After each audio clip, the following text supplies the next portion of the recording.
नमस्कार। वाद विवाद प्रोग्राम में एक बार फिर से आप लोगों का हम तहे दिल से स्वागत करते हैं। जी हाँ, आज के इस कार्यक्रम में हम कई विषयों पर चर्चा करेंगे और आज के प्रोग्राम में हमारे मेहमान हैं ईशान शिवानंद जी, जो एक स्पिरिचुअल लीडर हैं और आप शिवयोग से जुड़े हुए हैं। यानी हम कह सकते हैं कि आप शिवयोग के आचार्य भी हैं, आप एक रिसर्चर हैं और इनसे भेंट करते हैं और ज़्यादा से ज़्यादा जानकारी इनसे ही प्राप्त करते हैं कि शिवयोग क्या है, मेडिटेशन का मतलब क्या है और फिर इनका जो योग ऑफ इमोटल्स हैं, इन्होंने इसके बारे में क्या प्रचार प्रसार करने का मिशन ठाना है। तो इनसे ही मिलते हैं। बहुत-बहुत स्वागत करते हैं आपका। नमस्कार जी, बहुत अच्छा लगा यहाँ आके और आपके सभी सुनने वाले को मेरा प्रणाम। ठीक। अ, आप जैसे शिवयोग के साथ जुड़े हैं ईशान जी, तो आप हमें बताइए कि जब हम योग के बारे में बात करते हैं अभी के समय में और आप एक रिसर्चर हैं, तो इन दोनों का संबंध कैसे आपने जोड़ा? देखिए जी, आज की तारीख में जब योग की बात करते हैं, तो लोगों को लगता है स्ट्रेचिंग करना, आसन, वही योग है। लेकिन योग बहुत गहरा है। भगवान कृष्ण का भी योग था, अभिनव गुप्ता का भी योग था, भगवान राम का भी योग है। तो योग के बहुत अनंत मार्ग हैं।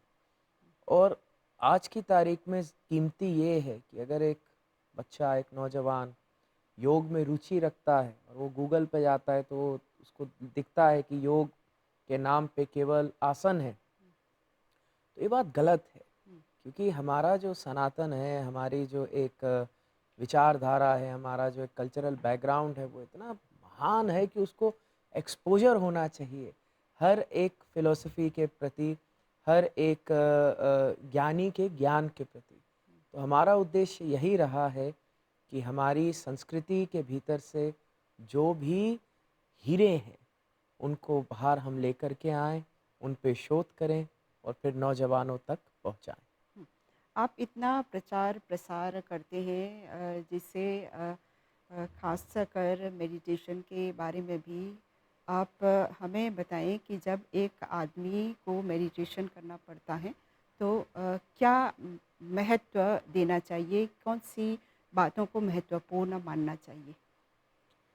देखिए, जब हम मेडिटेशन करते हैं, साधना करते हैं, साधनात्मक मार्ग बोलता हूँ मैं इसको, हुँ, हम खुद को साधने की कोशिश करते हैं और खुद का विकास और खुद का साधना बहुत कीमती है। मान लीजिए रात को एक चाँद आया और उस चाँद को देख के कुत्ते रोए और अगर उनको फिर आप पूछोगे कुत्तों को कि जी तुम क्या चाहते हो? बोलेंगे कि चाँद को ध्वंस कर दो क्योंकि रोज़ रात को आके हमें रुलाता है। अब बहुत बार समस्या ये होती है अगर एक आदमी भगवान के पास जाके प्रार्थना करता है, उसका विकास नहीं है, तो वो यही कहेगा कि इस चीज़ का ध्वंस कर दो, उस चीज़ का ध्वंस कर दो। तो बहुत ज़रूरी है कि हम अपनी चेतना उठा दें।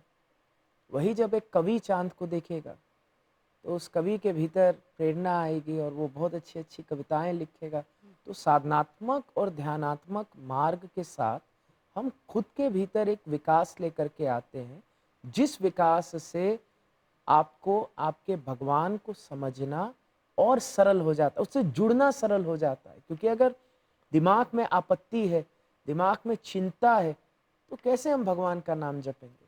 तो भगवान आएँगे, वो रास्ते में, लेकिन पहले खुद के मन को साधना बहुत कीमती है, आवश्यक है। हुँ। तो साधना का समय। साधना का समय हुँ, सुबह उठने के बाद हुँ, बहुत कीमती समय है और रात को सोने से पहले जो हमारे सिद्धों ने कहा ना ब्रह्म मुहूर्त और संध्या काल, हुँ, वो बहुत कीमती समय है। अगर उस 2 समय में से एक समय पे भी आप साधना ले आते हैं, बहुत लाभ होगा। हुँ।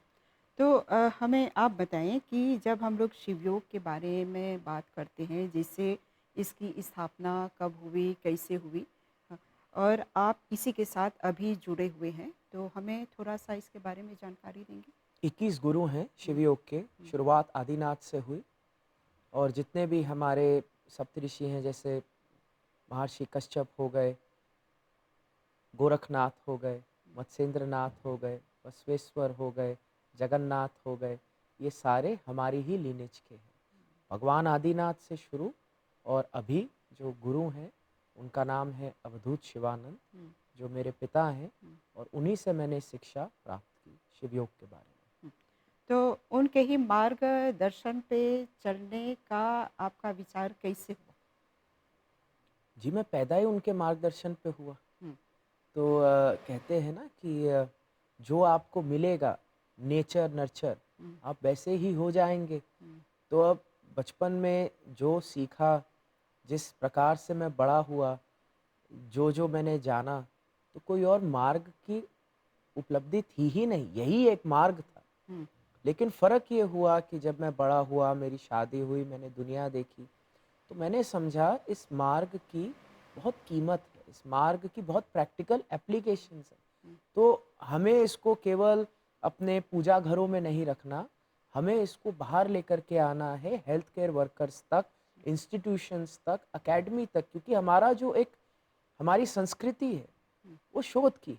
हुँ, अगर आप देखें, नालंदा देखें, तक्षशिला देखें, तो हमारे जो महर्षि भी थे, वो शोध में विश्वास रखते थे। चाहे आप सुश्रुत देखते हैं, पतंजलि देखते हैं, चाहे आप मनोविज्ञान देखते हैं, आप भूगोल देखते हैं, आप सुश्रुत संहिता देखते हैं, तो हमेशा हमारा जो एक उद्देश्य था, वो था कि प्रकृति के रहस्यों को कैसे हम अनरैवल करके दुनिया तक पहुंचा सके। तो मुझे लगा कि अब समय आ चुका है कि जो कुछ अपने गुरु से प्राप्त किया, हुँ, एक बार शोध करते हैं। और इतना अच्छा भगवान की कृपा हुई कि हुँ, जो अभी तक शोध किया है, हुँ, उसका परिणाम अच्छा ही आया है। और ये मेरे लिए भी अच्छा है, क्योंकि बहुत सारे लोग अंध ही अपने गुरु के पीछे चल जाते हैं, हर चीज़ को अपना लेते हैं।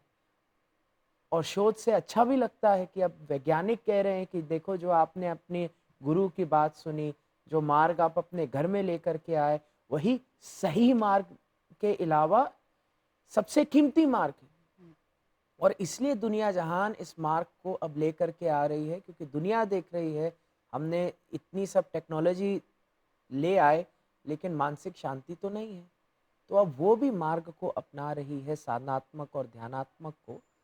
तो अच्छा लगता है जी। हुँ। यानी आप एक आचार्य हैं, हाँ साथ जी। में आप एक कैसे कहेंगे, एक रिसर्चर प्रोफेसर। भी हैं, हाँ जी। हाँ, प्रोफ़ेसर भी हैं। हाँ, तो आप अपने बारे में थोड़ी जानकारी दें। जी, अंग्रेजी हिंदी का ही फ़र्क है। आचार्य का मतलब ही प्रोफेसर होता है, हुँ, और प्रोफेसर का मतलब ही आचार्य होता है। हुँ, तो यही है जी कि आज की तारीख में इतने साल गुलाम रहने के बाद हमारी सभ्यता को हमारे पूर्वजों के ज्ञान में इतना विश्वास नहीं रहा। तो इसलिए हमने आचार्यों को एक एक अलग स्थान दे दिया, और प्रोफेसर को एक अलग स्थान दे दिया। हुँ, मेरे गुरु की हमेशा से एक सोच थी कि एक इंटीग्रेटिव अप्रोच होनी चाहिए। विज्ञान के बिना आचार्य अधूरा है, आचार्य के बिना विज्ञान अधूरा है। दोनों को अगर जोड़ेंगे तो एक क्वालिटी ऑफ लाइफ पे काम किया जा सकता है, और इंसान को फिर इंसान की तरह सोचा जा सकता है। अगर केवल विज्ञान लेंगे और हमें रोबोट बना देगा, रोबोट तो हम है नहीं। और आज की तारीख में आप देखें, हर कोई चाहता है बच्चा रोबोट बन जाए। और अगर केवल आचार्य की सुनेंगे, तो हो सकता है वो आपको जंगल में ले जाके साधु बना दे। हुँ, तो बहुत ज़रूरी है कि जो एक एक एक फाइन पाथ, जो एक सप्तऋषियों का मार्ग, हुँ, वो अब लाया जाए, तभी हमारे पास समाधान है। हुँ, जो एक जो मॉडर्न लाइफ है, हमारे जीवन में समस्या ला रही है उसका। तो यही मेरी एक सोच हमेशा से रही है, और यही, मैं गलत बोलूँगा अगर बोलूँगा मेरी सोच है। मेरे पूर्वजों ने, मेरे पिता ने ही मुझे ये सिखाया, इंटीग्रेटिव अप्रोच। हुँ। जी। तो ये सब जो प्रचार आप करते हैं, हाँ जी। ये जानकारी आप बाँटते हैं, हाँ, तो दुनिया भर में हाँ जी। कहाँ-कहाँ? अ, दुनिया में हर जगह जी, हुँ, जितने भी दुनिया के देश हैं, ऑलमोस्ट हर जगह पे हुँ, हमारे फोरम्स हैं जहाँ लोग साधना करते हैं। अगर हम यूनिवर्सिटीज़ की बात करें, तो हमारा फोकस ज़्यादा भारत में और अमेरिका में है। अगर रिसर्च वर्क की हम बात करते हैं तो लगभग हमने 50 देशों में ये रिसर्च वर्क किया है। और अगर हम हेल्थ केयर की बात करते हैं तो दुबई में, साउथ अफ्रीका में, हमने भारत में, अमेरिका में, कनाडा में, सब जगह हेल्थ केयर पे बहुत काम किया है। हुँ। हाँ जी। तो अभी जैसे आप बता रहे हैं कि स्वास्थ्य पर विशेष रूप से ख़ासकर मानसिक स्वास्थ्य पर विशेष रूप से लोगों को आप लोग सलाह देते हैं, उनका पथ प्रदर्शन करते हैं। तो अभी जैसे हम लोग कोविड-19 के दौर से गुज़रे, काफ़ी लोग प्रभावित हुए। तो इस दौरान आप लोगों का कोई ख़ास ऐसा मिशन रहा? हाँ जी, बिल्कुल, क्योंकि पॉजिटिव साइकोलॉजी बहुत ज़रूरी है जी। हमारे पूर्वज शुरू से ही राजा के साथ काम करते रहे और आज की तारीख में राजा तो है नहीं, गवर्नमेंट है। और जब इतनी मैसिव समस्या आई तो जो एक क्रिटिकल फेलियर हुआ, गवर्नमेंट बेचारी कितना कर लेती। तो हमने दुनिया की गवर्नमेंट्स के साथ काम कर कर के एक पॉजिटिव साइकोलॉजी फैलाई। साथ ही साथ जो एक हेल्थ केयर का वर्क था, केवल साइकोलॉजिकल नहीं, फिजियोलॉजिकल भी, जहाँ जहाँ हम एड दे सकते थे हमने दिया। और कोविड के दौरान बहुत ज़रूरी था लोगों को बांध के रखें, क्योंकि लोग टूट रहे थे। अब अगर आपका एक परिवार है और आप परिवार के साथ घर में हैं तो फिर भी ठीक है। सोचिए अगर आप अकेले हैं, सोचिए अगर आप एक स्टूडेंट हैं और आप एक देश में अटक गए, तो वो बेचारा तो बहुत अकेला महसूस करता ना। तो उसके लिए फिर हमने सॉफ्टवेयर इंटरवेंशंस बनाए ताकि कहीं से भी उसको वो अकेलापन ना लगे, क्योंकि उस अकेलेपन में बहुत अंधकार होता है। हुँ, तो बहुत ज़रूरी था कि जहाँ कहीं भी हम लोगों का हाथ पकड़ सकें, लोगों का परिवार बन सकें, हम बने और अच्छा ही परिणाम आया उसका। हुँ। थोड़ा और ज़्यादा विस्तार से अगर आप अपने ये योगा ऑफ इमोर्टल्स हैं, इसके बारे में अगर आप बताएँ? जी, योगा ऑफ इमॉर्टल्स कोविड के दौरान 2020 में हमने इस पे शोध शुरू किया, क्योंकि हमने देखा कि सनातन धर्म इतना बड़ा है, इतना एक समुद्र के समान है। तो हमने देखा कि अब जब कोविड हो गया और अब हमें हर प्रकार के बच्चे से लेके बुज़ुर्ग को सिखाना पड़ रहा है, हर मूल के बुज़ुर्ग को, हर देश के व्यक्ति को हमें सिखाना पड़ रहा है। तो हम सीधा नहीं कह सकते कि देखो अब आप अपने भीतर श्रद्धा लेकर के आओ, भक्ति लेकर के आओ, विश्वास लेकर के आओ, फिर हम सनातन देंगे। और क्राइसिस के टाइम ही बहुत ज़्यादा इन्वेंशन होते हैं। तो हमने सनातन में से स्टैंडर्ड ऑपरेटिंग प्रोसीजर्स निकालने शुरू किए कि करना क्या है, कि क्या चीज़ें हैं। और वही जो मैंने आपको कहा, ध्यानात्मक, साधनात्मक, भावात्मक और मंत्रात्मक, इन 4 विधियों को हमने निकाला। फिर एक बार जब हमारे पास डिज़ाइन था तो हमने इस पे रिसर्च स्टार्ट किया। हमने मल्टीडिसिप्लिनरी टीम ऑफ डॉक्टर्स ली दुनिया जहान से, क्योंकि हम देखना चाहते थे 3 चीज़ें। एक, बेसलाइन क्या है, जो इंटरवेंशन हम देंगे साधनात्मक, उससे पहले मानसिक स्थिति क्या है, फिर इंटरवेंशन के बाद बदलाव क्या है, कि कोई बदलाव आ भी रहा है या नहीं। क्योंकि बहुत बार लोग पूजा पाठ करते हैं, सब करते हैं, लेकिन कोई बदलाव नहीं आ रहा। तो मतलब इंटरवेंशन जो है उसमें हमें अब एक विकास लाने की ज़रूरत है। हुँ, और हमने ये साइंटिफिक मेथडोलॉजी अपनाई और फिर जो रिसर्च हमारे पास आया उसको हमने पब्लिश किया साइंटिफिक जर्नल्स पे। और बहुत बेहतरीन रिजल्ट्स आए हमारे पास। हुँ, हमने 4 पैरामीटर्स पे टेस्टिंग की थी, चिंता पे, दुख पे, इंसोम्निया, रात को नींद नहीं आती, और क्वालिटी ऑफ हुँ, लाइफ। और ये चारों पैरामीटर्स पे 70 से 75% बदलाव आया, जो कि कभी किसी ने हुँ, सुना भी नहीं। हुँ, तो फिर हमें लगा बहुत ज़रूरी है कि सनातन पे सही तरीके से एक शोध हो सके। हुँ, और वही काम फिर अब योगा ऑफ इमॉर्टल कर रहा है। हुँ। यानी ये जो आपका मिशन है, ये अभी भी जारी है। हाँ जैसे जी, आप लोगों ने कोविड के दौरान ख़ासकर जो हेल्थ केयर है, हाँ जी, आम जनता है, सबको आप लोगों ने निशाना बनाया। हाँ, अभी जो है, अभी के समय में जिसे हम देखते हैं लोग शांति की तलाश में हैं, तो ये सब अभी तक जारी है? हाँ जी, निशाना नहीं बनाया, मदद की। हुँ, हाँ जी, क्योंकि उन्हें सबसे ज़्यादा ज़रूरत थी, हुँ, क्योंकि वो सबसे ज़्यादा टूटे हुए थे। हुँ, आप सोचिए जो हेल्थ केयर वर्कर्स थे, उस समय उनको कितना काम करना पड़ रहा था, रातों की नींद नहीं मिल रही थी, लोगों को बचा नहीं पा रहे थे, तो घबरा गए थे। हुँ, तो उस समय हमें था कि अगर हम मदद कर सकते हैं तो करें। हुँ, और देखिए मदाम, अगर मैं आपको सच बात बताऊं, तो जो कोविड का लॉन्ग टर्म इफ़ेक्ट है, खासकर मानसिक, अभी हमें पता ही नहीं है। हुँ, क्योंकि 3 साल हमने बच्चों को एलियनेट किया है, 3 साल हमने इतनी चिंता महसूस की है। अभी तो एक जो लॉन्ग टर्म इंटेंजिबल इफ़ेक्ट है, वो आना शुरू होगा। तो जब कोविड आया था, हम तैयार नहीं थे।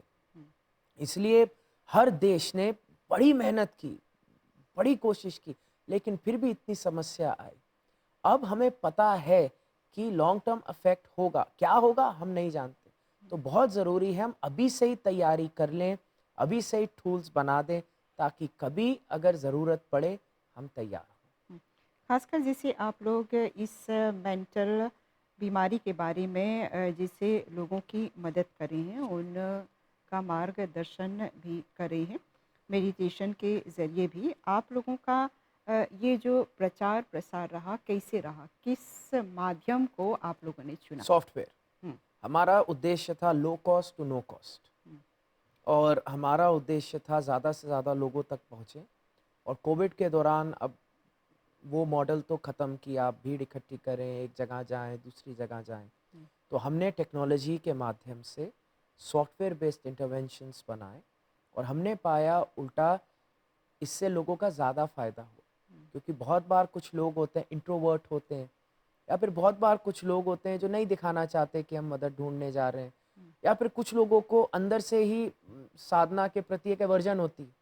क्योंकि उनको है कि लोग क्या सोचेंगे अगर हम ध्यान साधना में चले गए, हम तो इतने बड़े महान हुँ, चिकित्सक हैं, ये हैं, वो हैं, ये तो औरतों का काम है, ये तो बुड्ढों का काम है, हुँ, हमारा काम नहीं है ये। उल्टा जब हमने सॉफ्टवेयर बनाई तो हमने देखा कि इन सब लोगों का सबसे ज़्यादा लाभ हुआ, क्योंकि जब बाहर दिखावा करके कमरे में आए, बंद किया, तो इनको भी पता है हुँ, कि इन्हें किस चीज़ की ज़रूरत है। फिर इन्होंने भी फ़ोन उठाया, इन्होंने भी सॉफ्टवेयर इंटरवेंशन लिया, और इनका भी भला हुआ। हुँ, तो अच्छा लगता है देखने में कि जो लोग ट्रेडिशनल सेंस में नहीं मदद ले पा रहे थे हमसे, हम उन सब तक पहुँच सके। हुँ। और जैसे अभी के समय में बहुत से लोग परेशान रहते हैं, हाँ खासकर जी। ये जो मानसिक हालत है, लोगों पर दबाव है, काम का प्रेशर है, हर तरह से लोगों में परेशानी है। हाँ, तो ऐसे में आप लोग किस तरह से मदद करते हैं? खासकर जहाँ बच्चे हैं? जी, बिहेवियरल मॉडिफ़िकेशन, हुँ, कि कुछ चीज़ें हैं जो हम नहीं बदल सकते, लेकिन कुछ चीज़ें हैं जहाँ हम बदलाव ला सकते हैं। हुँ, सबसे बड़ी चीज़, हम उनको टूल्स दे सकते हैं जिससे एक अ, जो तनाव उत्पन्न हो गया है उससे कैसे लड़ा जाए। हुँ, फिर दूसरा, जब एक्यूट हेल्प दे दी, तो क्रॉनिक, कि किस प्रकार से हम इंटरवेंशंस अपने जीवन में लाएं ताकि तनाव का उतना गंभीर प्रभाव ना पड़े, हुँ, हम और सक्षम बन जाएं और ताकतवर बन जाएं। और तीसरा, एक पॉजिटिव साइकोलॉजी, हम उसके टूल्स देते हैं ताकि ठीक है, मतलब जीवन पर संघर्ष थोड़ी ना होना चाहिए, हुँ, जीवन में कुछ खुशी भी हो, एक शांति भी हो, एक एक प्रेम हो। तो फिर हमारे तीसरे प्रकार के जो टूल्स होते हैं, वो क्वालिटी ऑफ लाइफ को कैसे बढ़ाया जाए। हुँ। और आप लोगों का प्रोग्राम भी काफ़ी कैसे विभिन्न चैनलों का आप लोग प्रयोग करते हैं इसको प्रसारित करने के लिए। हुँ। तो आप हमें बताएँ कि अभी के समय में ख़ासकर जो युवा पीढ़ी है, वो किस तरह से इस साधना के माध्यम को अपना रहे हैं? जी, हम यूनिवर्सिटी लेवल पे बहुत काम करते हैं। हुँ, भारत में 29,000 बच्चों को अलग-अलग यूनिवर्सिटीज़ में हम पहुंच पा रहे हैं। अभी भी आने से पहले मैं बनारस हिंदू यूनिवर्सिटी में लेक्चर्स करके आ रहा हूँ, आईआईटी में करके आ रहा हूँ। साथ ही साथ भारत में रुंगटा यूनिवर्सिटी भिलाई में है, नियोटेक यूनिवर्सिटी गुजरात में है। तो हम बच्चों को यूनिवर्सिटी लेवल पे और इंस्टीट्यूशनल लेवल पे सहायता करने की कोशिश करते हैं, क्योंकि हमने ये देखा, अगर हम बच्चों को बोलें जो ऑलरेडी तनाव में है कि जी आप अपना 1 घंटा फ्री निकालो, बोले भाई साहब कैसे निकालें, जब 24 घंटे से हमारी मांग ही 25 घंटे की है, ऊपर से आप बोलो 1 घंटा हमसे और काम करा दो, तो वो हो नहीं सकता। तो हम पार्टनर यूनिवर्सिटीज़ ढूँढते हैं जिसमें हम कहते हैं कि देखिए, अगर यूनिवर्सिटी लेवल पे स्ट्रेस है, और यूनिवर्सिटी से ही स्ट्रेस है, तो अगर यूनिवर्सिटी में ही हम कुछ इंटरवेंशंस ले आएँ, जिसमें जब वो बच्चा वहाँ पर हो, एज़ अ सब्जेक्ट अगर हम इन चीज़ों को इंट्रोड्यूस कर सकते हैं, तो बहुत भला होगा। तो दुनिया की बहुत यूनिवर्सिटीज़ हैं, बहुत हेल्थ केयर प्रोफेशनल्स हैं, बहुत हेल्थ केयर इंस्टीट्यूशंस हैं, जिन्होंने इन चीज़ों को इंस्टीट्यूशनलाइज़ कर लिया। और कल बहुत अच्छा लगा, कल मैं मॉरिशस यूनिवर्सिटी में भी था, और वहाँ पे भी मैं सब अध्यापकों से मिला, उनके साथ भी बात की। एंड यही एक सोच है, मेहनत है कि इन चीज़ों को इंस्टीट्यूशनलाइज़ किया जाए, तभी बच्चों का सबसे ज़्यादा भला होगा।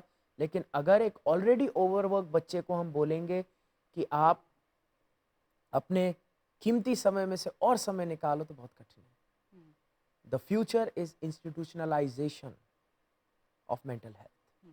यानी आप का जो कैसे कहेंगे, आपका ये जो उद्देश्य है, जो मिशन है, जिसे आपने कहा कि भारत में कई संस्थाओं में आपने युवकों के साथ अपना ये विचार बाँटा।